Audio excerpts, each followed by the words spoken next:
Measuring everything and everyone, comparing yourself to others can lead to feelings of misery, failure, and defeat.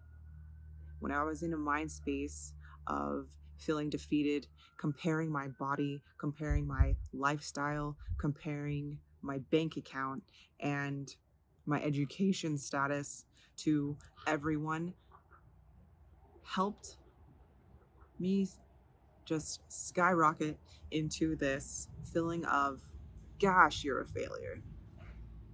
I would look at myself and just be so annoyed that anytime I came in contact with someone that had either just graduated or boasts about school or knowledge, it would frustrate me.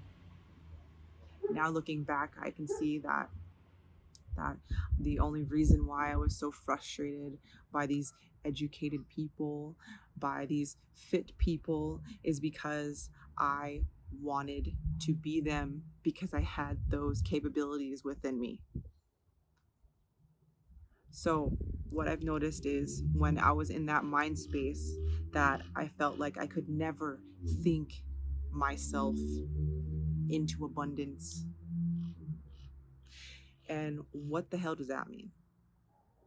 I would say that to me, um, the feelings of being abundant helps get you in that mind space to receive it.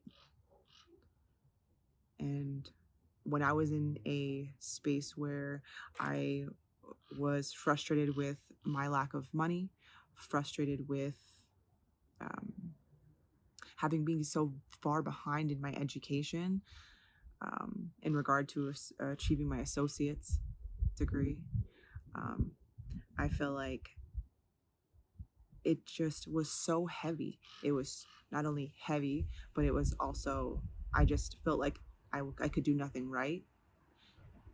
Just all of these different narratives going on in my head. It was like as if I had a split mind. And by that, I mean, half of me wanted these things, and then the other half of me was so frustrated with my lack of motivation, my lack of determination, grit. Um, and because I was so split with my thoughts, my habits suffered. So what did that create? That created more of what I didn't want to experience.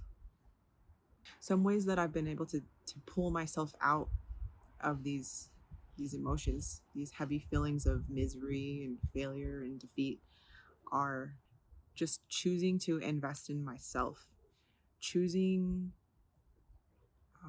instead of focusing so much on what I don't want, creating time, making the time, dedicating the time to do the things that cultivate more of what I want to experience. I thought that it would be cool to explain this with something um, like a garden. And you wouldn't throw seeds outside without any fresh soil, with any nutrients inside of it.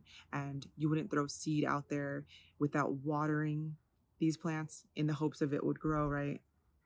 It's the same thing for our thoughts and our habits. And the more we take time to feed what we want to see, the more that we will be able to experience it. And you really do have to cultivate and have like an unwavering amount of trust that you will receive what you're seeking, whatever it may be. Is it peace? Cool. Successful career? Cool. Just know that all of those things, you're worthy of receiving it. All of those things are already yours, but you have to make the decision and stop focusing on what you don't want, because that's going to keep us in a loop, a cycle of, God, I'm miserable. God, this body isn't right. Ugh, I am having a hard time concentrating at school.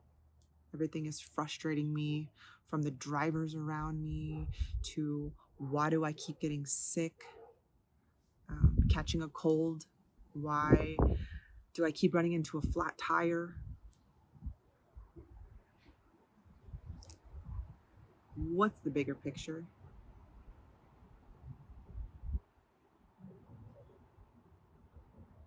How can we find the needle in the haystack?